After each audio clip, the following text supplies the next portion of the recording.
Hi, വേനൽ അവധി മഴക്കാലത്തേക്ക് മാറ്റിയാലോ എന്നുള്ളതാണ് ഇപ്പോഴത്തെ ചർച്ച. നിങ്ങൾ ആ പേര് തന്നെ ശ്രദ്ധിക്കണം കേട്ടോ. വേനൽ അവധിയാണ് എന്ത് ചെയ്യാൻ പോകുന്നത്, നമ്മൾ ജൂൺ ജൂലൈയിലേക്ക് മാറ്റാൻ പോകുന്നത്. അപ്പം ഇതിനെക്കുറിച്ച് നമ്മൾ ചർച്ച ചെയ്യുന്നതിന് മുമ്പ് ആദ്യം നമ്മളൊക്കെ ആലോചിക്കേണ്ട കാര്യം, ഞാൻ ഒരുപാട് തവണ ആലോചിച്ചാണ്, ആരാണ് ഈ അവധി വേനൽക്കാലത്ത് വെച്ചെന്നുള്ളത്. എന്തുകൊണ്ടത് മഴക്കാലത്തിലായില്ല, അല്ലെങ്കിൽ ഡിസംബർ ജനുവരി ആയില്ല എന്നുള്ളൊരു ചോദ്യമുണ്ട്. ആൻഡ് അതിൻ്റെ ഉത്തരം എന്താണെന്ന് വെച്ചാൽ, പണ്ട് നമ്മളെ ഭരിച്ച ബ്രിട്ടീഷുകാർക്ക് അവർക്ക് ഈ ചൂടൊന്നും തീരെ സഹിക്കാൻ പറ്റില്ലല്ലോ. അപ്പോൾ അവരെന്ത് ചെയ്യുന്നത് വെച്ചാൽ, ഈ ചൂട് കാലമായി കഴിഞ്ഞാൽ വേഗം എന്ത് ചെയ്യും, വല്ല വയനാട്ടിലോ ഊട്ടിയിലേക്കൊക്കെ പോകും, നാട്ടിലെ പരിപാടിയൊക്കെ നിർത്തിയിട്ട്. അപ്പോൾ അവർക്ക് തോന്നി ഈ കുട്ടികളുടെ എഡ്യൂക്കേഷൻ എന്താണ് ഇങ്ങനെ ആവണ്ട. അപ്പോൾ എന്ത് ചെയ്തു, അവരാണല്ലോ ഭരണത്തിൽ, അവർ പറഞ്ഞത് വേനൽക്കാലത്ത് സ്കൂളും വേണ്ട എന്നുള്ളത്. അപ്പം അങ്ങനെയാണ് നമുക്ക് എന്ത് ചെയ്തിട്ടുള്ളത്, വേനൽ അവധി വന്നത്. ആൻഡ് വർഷങ്ങളോളം പഴക്കമുള്ളൊരു സിസ്റ്റമാണിത്. അപ്പം ഈ ഒരു സിസ്റ്റം മാറ്റുന്നതിനെക്കുറിച്ച് ആലോചിക്കുക എന്ന് പറഞ്ഞാൽ തന്നെ ഒരു വിപ്ലവകരമായ തീരുമാനമാണ്. എന്ന് മാത്രമല്ല, അങ്ങനെ ഒരു ആലോചന എന്താ പറയുക, നിങ്ങൾ മന്ത്രിസഭ മാത്രം കൂടി അല്ലെങ്കിൽ ഭരണകർത്താക്കൾ മാത്രം കൂടി എടുക്കുന്നതിന് പകരം പൊതുജനങ്ങളോടും കൂടെ അഭിപ്രായം ചോദിക്കുക എന്ന് പറയുന്നത് അതിനേക്കാൾ വിപ്ലവകരമാണ്. അതുകൊണ്ട് തന്നെ എന്താണ്, ഇത്തവണയും മന്ത്രി ശിവൻകുട്ടി സർ സ്കോർ ചെയ്തിട്ടിരിക്കുന്നു. കൺഗ്രാജുലേഷൻ, അത് അഭിവാദ്യങ്ങൾ ഏറ്റവും ആദ്യമാണ്. ഇനി രണ്ടാമത്തെ കാര്യം, ഇങ്ങനെ ചെയ്താൽ എന്താ സംഭവിക്കാനുള്ള ഏറ്റവും ഇമ്പോർട്ടൻ്റ്, ഞാനിങ്ങനെ പല രാജ്യങ്ങളുടെയും ഈ അതായത് സമ്മർ വെക്കേഷൻ എന്ന് പറയാൻ പറ്റില്ല, മെയിൻ വെക്കേഷൻ 1-2 മാസം നീളുന്ന മെയിൻ വെക്കേഷൻ എപ്പോഴാണെന്ന് നോക്കുമ്പോൾ അതിൻ്റെ ഒരു ഫണ്ടമെൻ്റൽ തമ്പ് റൂളായി വരുന്നത്, കുട്ടികൾക്ക് സ്കൂളിൽ പോകാൻ ഏറ്റവും ബുദ്ധിമുട്ട് ഏത് സമയത്താണോ ആ സമയത്താണ് അവരുടെ മെയിൻ വെക്കേഷൻ വരുന്നത്. ഓക്കെ, അപ്പം ഭയങ്കരമായ മഞ്ഞുള്ള പല രാജ്യങ്ങളിലും എന്താണ്, വിൻ്ററിലാണ് മേജർ വെക്കേഷൻ വരുന്നത്. അതേപോലെ കടുത്ത ചൂടുള്ള രാജ്യങ്ങളിൽ സമ്മറിലാണ് വരുന്നത്. ചില സ്ഥലങ്ങൾക്ക് നേപ്പാളിലൊക്കെ മൺസൂണിലാണ് വരുന്നത്. ഓക്കെ, അപ്പം അതാണ് ഇതിൻ്റെ ഒരു തമ്പ് റൂൾ. അങ്ങനെ വെച്ച് നോക്കുമ്പോൾ ഇപ്പോൾ കേരളത്തിൻ്റെ കേസിൽ ഏതാണ് കുട്ടികൾക്ക് ഏറ്റവും ബുദ്ധിമുട്ടുള്ള സമയം എന്നുള്ളതാണ്. ഇതിലെന്തല്ല ആധികാരികമായിട്ടൊരു അഭിപ്രായം പറയാൻ എനിക്കതിനുള്ള എന്തല്ല അർഹതയില്ല. ശരിക്കും അത് പറയേണ്ടത് കാലാവസ്ഥ വിദഗ്ധരാണ്.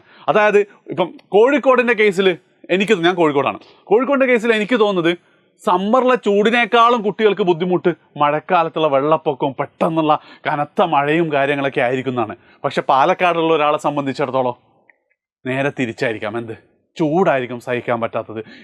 അപ്പം ആ ഒരു തീരുമാനം സർക്കാർ എന്ത് ചെയ്യണം, കാലാവസ്ഥ വിദഗ്ധരുമായിട്ട് ചേർന്ന് എടുക്കണം. അങ്ങനെയാണെങ്കിലും പാരൻസിനോടൊക്കെ സംസാരിക്കുമ്പോൾ, പാരൻസിനൊക്കെ അഭിപ്രായങ്ങൾ കാണുമ്പം ഒരുപാട് എന്തുണ്ട്, അവർക്ക് ഒരുപാട് കൺസേൺസ്. ഇപ്പം ഇത് മഴക്കാലത്തിൻ്റെ പ്രശ്നങ്ങൾ, ഇത് വേനൽക്കാലത്തിൻ്റെ പ്രശ്നം. ഇപ്പം മഴക്കാലത്തേക്ക് നമ്മുടെ അധ്യയന വർഷം മാറ്റുകയാണ്, അല്ലെങ്കിൽ അധ്യയന വർഷമല്ല, നമ്മുടെ വെക്കേഷൻ മാറ്റിയിട്ട് ജൂണും ജൂലൈയും അവധി, അതിനുശേഷം ഓഗസ്റ്റ് മുതൽ എന്താ പറയുക ഏപ്രിൽ മെയ് വരെ ക്ലാസ്സുമാണെങ്കിൽ ഏറ്റവും ഇമ്പോർട്ടൻ്റ് ആയിട്ടുള്ള സേഫ്റ്റി റീസണിൽ കുറേ കുട്ടികൾക്ക് എന്താണ് അപകടങ്ങൾ, മഴയിൽ മുങ്ങി മരണം തുടങ്ങിയ പ്രശ്നങ്ങൾ സോൾവ് ചെയ്യാൻ പറ്റുന്നതാണ് ഒരു അഭിപ്രായം.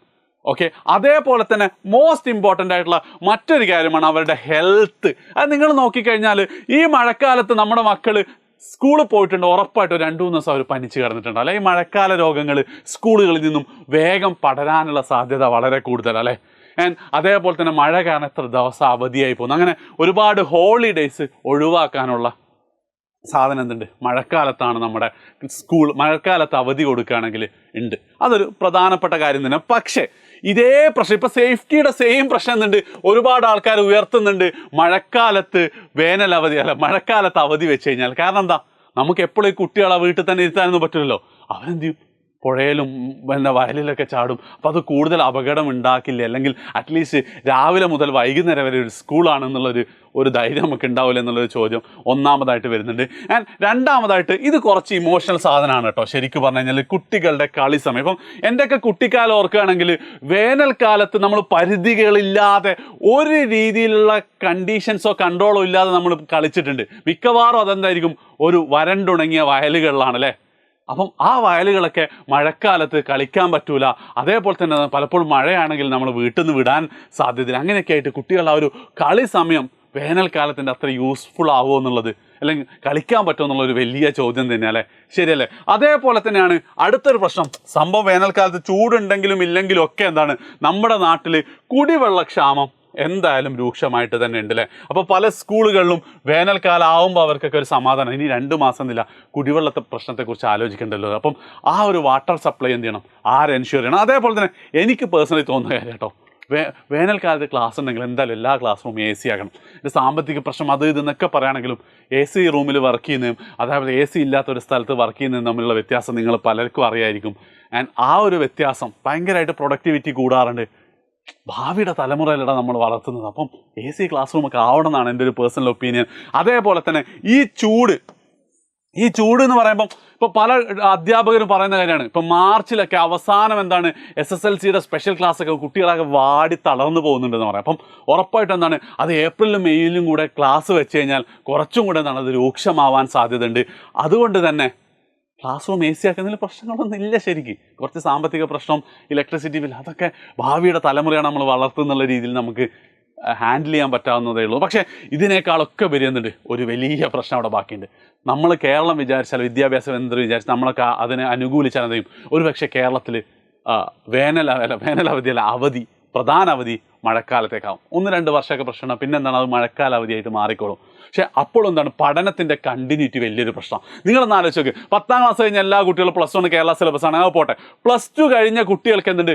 ഒരുപാട് പരീക്ഷകളുണ്ട്, ഒരുപാട് കോളേജിൽ അഡ്മിഷൻസ് ഉണ്ട്. സാധാരണയായിട്ട് ഒട്ടുമിക്ക എല്ലാ സംസ്ഥാനങ്ങളിലും മാർച്ചും ഏപ്രിൽ പകുതിയോടുകൂടി എന്ത് ചെയ്യും? പരീക്ഷകൾ കഴിയും. മെയ്യോടുകൂടി മിക്ക കോളേജുകളിലെയും അഡ്മിഷൻ സ്റ്റാർട്ട് ചെയ്യും. നമ്മുടെ CUET ആയിക്കോട്ടെ, നീറ്റ് ആയിക്കോട്ടെ, അങ്ങനെയുള്ള ഏത് കോളേജുകളും ഏത് എൻട്രൻസ് എക്സാമുകളും മെയ്യോടെ തുടങ്ങും. അപ്പോൾ ആ സമയത്ത് നമ്മളെന്തായിരിക്കും? നമ്മളെ ഫൈനൽ എക്സാമിൻ്റെ കാര്യമായ പ്രിപ്പറേഷൻ ആയിരിക്കും അല്ലേ? അപ്പം ഒരു രീതിയിൽ എന്ത് ചെയ്യാൻ പറ്റില്ല, മഴക്കാലത്ത് അവധി കൊടുത്തുകൊണ്ട് നമ്മുടെ ജൂൺ ജൂലൈ അവധി കഴിഞ്ഞ് ഓഗസ്റ്റ് 1 മുതൽ നമ്മൾ ക്ലാസ് തുടങ്ങിയിട്ട് ഇങ്ങ് ഏപ്രിൽ മെയ്യിൽ പരീക്ഷ നടത്തുന്ന സിസ്റ്റം എന്തായാലും എന്ത് ചെയ്യില്ല, കേരളത്തിൽ വർക്ക് ചെയ്യില്ല, അല്ലെങ്കിൽ ഇന്ത്യയിൽ വർക്ക് ചെയ്യില്ല, അല്ലെങ്കിൽ എല്ലാ സംസ്ഥാനവും ഒരുമിച്ച് തീരുമാനം എടുക്കണം. അതെന്തായാലും സംഭവിക്കാൻ പോകുന്നില്ല.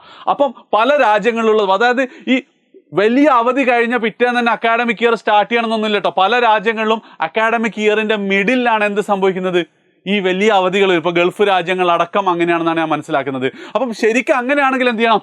ഏപ്രിൽ മെയ്യിൽ നമ്മൾ ക്ലാസ് തുടങ്ങാം.